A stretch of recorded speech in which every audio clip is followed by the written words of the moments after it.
Hey everyone, welcome back. I'm kind of on a pack opening tear here today, so I actually have one of these booster battle packs that I've opened before on the channel. I'll put a link down to it below.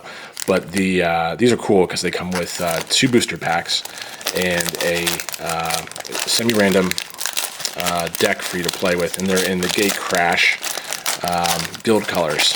So if you're not familiar with Gatecrash, it was the second set in the Return to Ravnica block. Where you basically had different color combinations that worked. They basically said, these work well together. And in that, you've got some champions, some cool cards, and you actually have a chance of getting a decent. I believe you have a chance of getting a decent card in your semi-random pack here. Maybe not. Maybe I'm thinking of the pre-release packs. But I digress. Let's get into these. So this one is white. And these are meant to be played very quickly, where you essentially just shuffle in your booster pack into the semi-random pack here, and just have a quick game of Magic. So for $10 or so.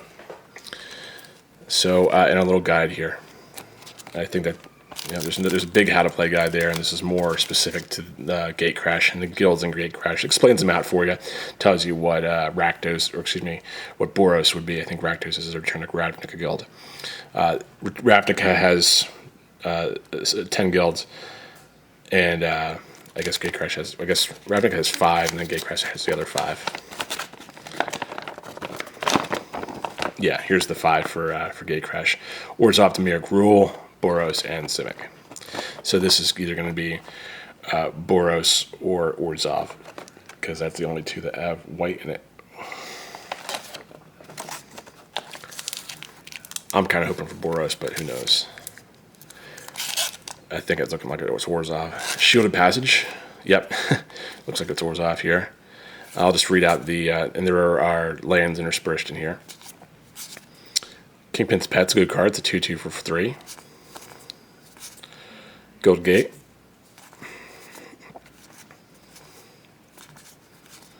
Gift of Orzhova. So this is actually probably one of the better uncommons in the entire Return to Ravnica block. Certainly one of the best artwork on a card. If you've ever seen this blown up, I've seen a few playmats with this on it. It's very cool. It's a 3-drop enchant creature where it gets +1/+1, has flying and lifelink. So you're paying 1 mana each for those 3 cool abilities. So I like it. Okay. And Smog Elementals, the other uncommon. I think there's only 2 uncommons. Maybe there's 3. Probably 2.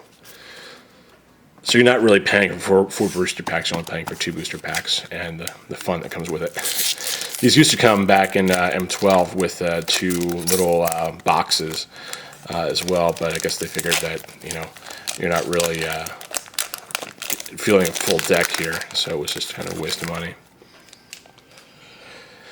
So we'll just kind of look at what would be playable in this situation. I mean, like I said, you probably put everything in here, and you probably wouldn't be able to cast some of it because it's not with the mana base that you have. But with the guilds, potential of getting a guild gate in here, in your common slot, you definitely could play other cards. But I think the main way you're supposed to play is just to shuffle it right directly into your deck. Syndicate of Ties is playable. Shadow Alloy Denizen is a very playable card here. It's a 1/1 for 1.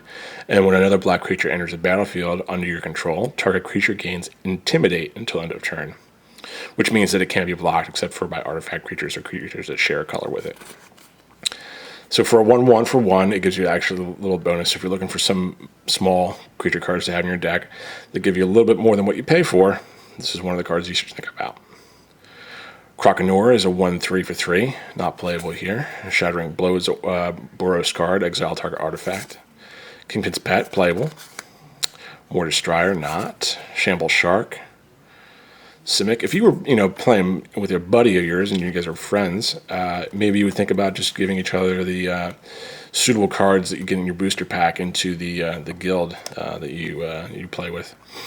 I don't know how that would work out with uncommons and rare, but certainly for your commons, you could do that. So first uncommon is Rapid Hybridization. Dusk Mantle Guild Mage. So we have some Dimir cards here. Hold the Gates is a 3-drop enchantment where creatures you control get +0/+1 for each gate you control and have vigilance.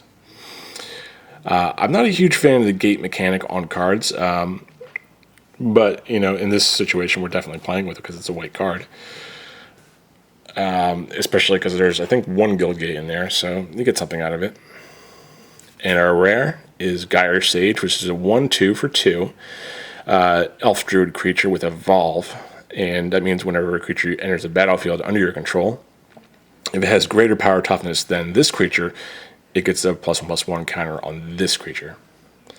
Tap to add 1 green mana to your mana pool for each +1/+1 counter on Gyre Sage. Forest tip card. So not a whole lot there, just the 2 or 3. I guess 3 cards here for Orzhov that you could play in there. All right, and see what our other guild pack is here. Metropolis Sprite, the blue, so we're looking at either Dimir or Simic, I believe.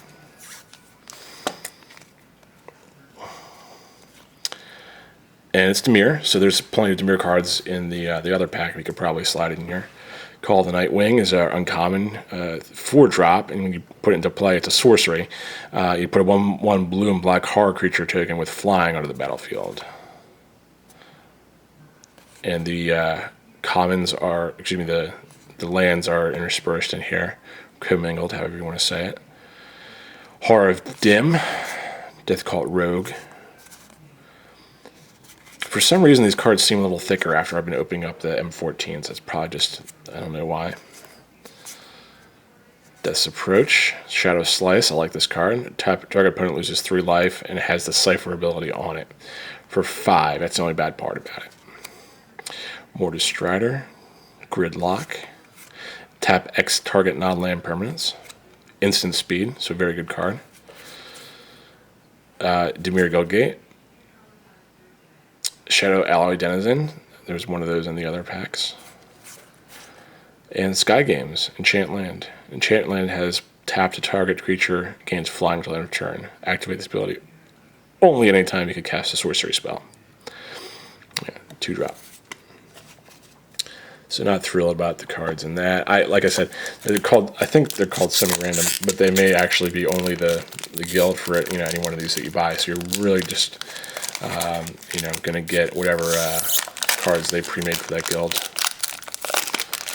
So in this booster pack, we have Spire Tracer. Wouldn't it be cool if it pulled like who's the big planeswalker from here? Dormy Raid, I think his name is. Spire Tracer, 1/1 for 1. Syndic of Tithes.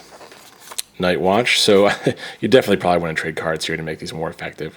Otherwise, it's going to be a pretty boring game. Gutter Skulk, black 2/2 for 2. So that's playable in this deck. A Gruul card here. 7/6 Worm, Ruination Worm. Paranoid Delusions, Dimir card, so that's playable. Walljack Halberdiers is a 3/2 for 2 with Battalion. The Battalion ability is that whenever a Warjack Halberdiers and at least 2 other creatures attack, it gains First Strike. So First Strike is the Battalion ability. Hydroform is a Simic card. Keymaster Rogue. Horror of the Dim. So these 2 are both playable. Agoraphobia is our first uncommon. So it's a 2-drop enchant creature. Enchanted creature gets -5/-0. Return Agoraphobia to its owner's hand. Actually, I like that for only 2. We had to pay 3 to get it back, but certainly a decent card. Reckless Charge is a 3-drop sorcery, and creatures you control get +2/+2 until end of turn.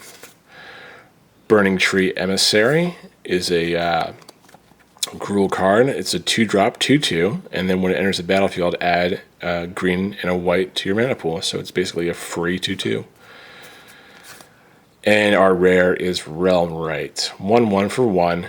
Enters the battlefield, you choose a basic land. Lands you control are the chosen type in addition to their other types. So you really just hit the lottery if you're playing head-to-head with this, because this is really the kind of card that you would want in this type of situation. Something that would give you ability to generate other mana colors. So it basically makes all this stuff playable. So you got black, you got blue. You'd probably, I'd guess, choose maybe white, Because you got a few more white cards here, or green.